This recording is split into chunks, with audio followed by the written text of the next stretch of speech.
Oh hi! Funny running into you here. Today I had a really spontaneous episode of scavenging for scraps and lost treasures. I had to go into town because I had to mail a package. I actually had to send it FedEx. Does that count as mailing a package or shipping? I shipped a package FedEx because the post office was really expensive. So I went into the mailbox store to ship my package, and it so happened that right next door in the same strip mall there was a thrift shop. Kind of a little hole in the wall place. Small, narrow door, and it looked dark inside, and I just knew that I would probably be the only one in there if I stepped inside, which kind of makes for an uncomfortable situation when it's 1 in the afternoon and you feel like you might be the first customer of the day, and then you try to haggle with them on a price for a 25-cent doodad. But all inhibitions aside, it was within walking distance of the mailbox store, so I stepped in. And sure enough, it's dark in there, nobody else is there, and I see a head from behind one of the store racks come out and say, just pop out and say, "Hello? Hi. How you doing?" "Fine. I'm just browsing your inventory of stuff that other people threw away." "Okay." So I looked around and didn't really see anything that caught my eye. Thrift stores tend to have a lot of stuff that people don't want anymore, and this one was no exception. We have racks of old clothes and pots and pans. They had a stack of George Foreman lean, mean, fat-reducing grilling machines that was to the ceiling, almost. And I wasn't in the market for those, incidentally. But I did see one thing, just one thing, and I think it was worth the trip. Brings me back to my childhood.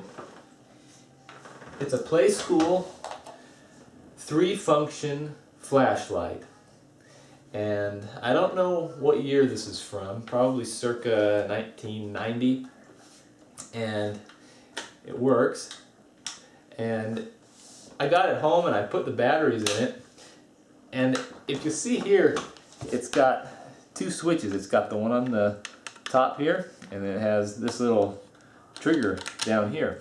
And in my hubris, I thought, oh, this one is to turn it on, and this one is instant on. Like if you don't want to turn this one, you just pull this one and the light should come on. So I put the batteries in and I turned this one on and nothing happened on the top. And then I pulled this one and nothing happened on the bottom here, the flip side, on the flip side. So, of course, I just start taking it apart, and I pulled open the little switch here and everything looked good. So I put it back together, and then I fiddled with it some more, and if you have it in just the right function, boom, light. Turns out that's a feature, and it is necessitated by the non-existent attention span of youngsters. You see, the way this works is you turn it on at the top here with this button, and you'll see there's no light. Once it's on here, if you pull down here, light. Now the amazing thing about this is, if you don't touch it for a while, you don't mess with the little trigger down here, the light will go dim, because Playskool probably knows that your kid could be playing with this light. Ooh, shine, shine, shine. And then something else catches his eye, like a pile of dirt or a leaf or something. So he throws this away and carries on to the next little activity. Well, it goes off in a matter of about 30 seconds. And then he munches on some dirt and, pulls on mom's blouse, and mommy, and she goes, "Go away, sonny, go play with your dirt." And he comes to the light again. Light. Cycle repeats. So this is a pretty cool little flashlight, and it's not just a flashlight. It can direct traffic. See, red, green. Pretty cool. And the price on it was 75 cents. And I was gearing up for some negotiation as I walked up to the counter. See, it's going dim. Anyway, I was gearing up for the haggling over the 75 cents, and I walked up and I said, "Hey, how about you take 75 cents out the door? Can you absorb the tax there for me?" And he just said, "No, but it's on sale, and your out the door price is 69 cents. Okay. I didn't feel like I won in that circumstance. Kind of felt dumb. But nonetheless, I got a flashlight. Second pick of the day. This was at a different thrift store. This is the first Apple product I've ever bought, and that's because it's the first one that's ever been in my price range. It's a keyboard, USB, and it's pretty neat. It's clear. See that? And it looks pretty clean. And it was $3. And as I was checking my wallet to make sure I had sufficient funds to complete the transaction, all I had was a credit card, or actually debit card, I don't use credit cards, and a $100 bill. And I just couldn't see myself going up to the counter and saying, you know, I saw this keyboard, it's $3 marked here on the back. Would you take two? And then they finally say, yeah, I'll take $2 for it, and then, can you break 100? I wasn't going to do that. I was not going to go down that road. So I went next door to the drugstore and bought some snacks. So that kind of ate up a little bit of my money. But we needed the snacks anyway, so it's not really an expense. It was a necessity. So I bought my snacks, I broke my $100 bill, and now I have a couple small bills to deal with. So then I made my deal, and sure enough, she sold the keyboard to me for $2, which I think is a pretty good buy. So that's my big expenditures of the day. $2.15 with tax here, and 69 cents here. And those are going to be advertised for sale very soon. This one, the keyboard, is, I mean, it's worth $15 to $20, I think, but I was looking on eBay, and what kills you on eBay is the shipping and the eBay fees. So even if somebody was willing to pay $20 for this, by the time it was shipped and before everybody got their cut, when it was all said and done, I would probably get like $3 or $4 in my pocket. So I'm going to try my hand at advertising this one on Craigslist. Just get somebody to swing by and, you know, give me $10, $20 for it or whatever. I'd go 15 on it, actually.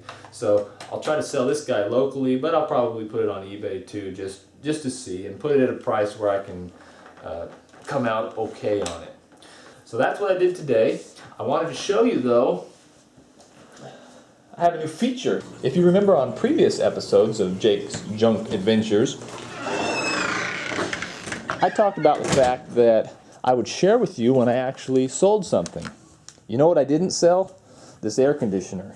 It's taking up 2 cubic feet of space in my garage. But I'm biding my time until warmer weather rolls around and people need that item. But what I've done is I have constructed Jake's Wall of Profits. That's actually a door. See? And what I'm going to do here is I'll keep track of everything that I buy and sell when I go to these thrift stores and yard sales. And I'm going to put everything up here, not just the ones that I make big money on. Everything I buy at a thrift store or find alongside of the road or get from a yard sale, it's going up here. So let's get started and see how things are tallying up so far. The first thing I'll write in is this paperweight right here, the air conditioner. So I have 3 columns: action, amount, and the total to date. And see how this works. The action was buy AC, okay, and that was $4.86 at the thrift store. So here I'm negative for $86. And you see where this is headed. The other thing I bought was that nifty Playskool cassette recorder. So we'll go recorder. And that guy was $2.16. And quick math, the total is $7.02 in the hole. And we have the Honda radio. That was $135. That brings it to $837. And that was day one. And you could see a more in-depth review of these wonderful items on this video right here. And on day two of looking for junk, I spent $20 on a Ford radio and some print cartridges. So I want to itemize those out. I bought them as a bundle, you know, what I get 5 items for one money. But what I'll do is I'll do here, Ford radio. We'll just call that $10 for the radio and then $10 for the cartridges to keep it separate. So minus $18.37. I can do that one without a calculator. And then the HP toner, we'll call that one $10 as well. So now I'm deeply in the negative here, $28.37. And so that's what we've got up to today. And then today, what did I buy? 69 cents for the flashlight.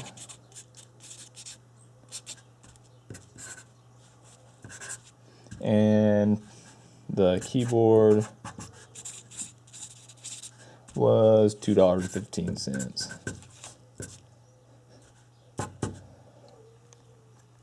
So here we've got it all figured up. To date, I've purchased $31.21 of merchandise. But you know what? I sold some stuff too. And I sold, since the last time I spoke to you all, the recorder. So we'll put sell recorder. And I also sold the Honda radio. See, I like the American Pickers show and these other shows about antiques, what it's worth, Antiques Roadshow. But I don't like it that you don't see what it actually sells for. You can value something at whatever you want, but what matters is when somebody pays for that item, and that's what I want to document here. So here we've got sell the recorder, sell the Honda radio. So I gotta remember to write sell here. And then I also sold the Ford radio. Radios are hot right now. Ford radio, sell. And what else did I sell? Oh, I sold the print cartridges, the toner. So HP toner, sell. And let's get started here. I sold the recorder. Now I sold it on eBay, and these things were going for $15 plus $10 shipping, easy. But I wasn't paying attention, and I listed it for $15.99, buy it now, with free shipping. That was a mistake on my part. So I sold it for way under what it was worth, and for that reason, the net, what I got out of it was a hefty $2.98. So that's how eBay works. I sold it for $15.99, but you take out the shipping, you take out eBay fees, you take out PayPal fees, $2.98. So that was a shame. The Honda I did a little better on. Again, this is net number. This is what I sold it for after the dust settled in my pocket. Get this, $28.23. Not bad. And that was on a $1.35 investment. Woohoo. Ford radio. That one was even better. Net money here, $49.14. And I've saved the most intriguing one for last. HP toner. And this sold within a couple hours of putting it on eBay. Those 4 toners that I got for, we're saying $10, so I paid $20 for the toner and the radio. after shipping, after all the fees and the money that those leeches took, I got $164.35. Are you kidding me? So that I went to Burger King that day and got myself a Whopper, because that was a Whopper right there.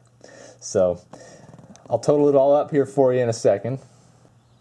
I've got the final score here figured out, and one thing I forgot to mention, and this is kind of a negative because I was on cloud 9 there about selling this stuff.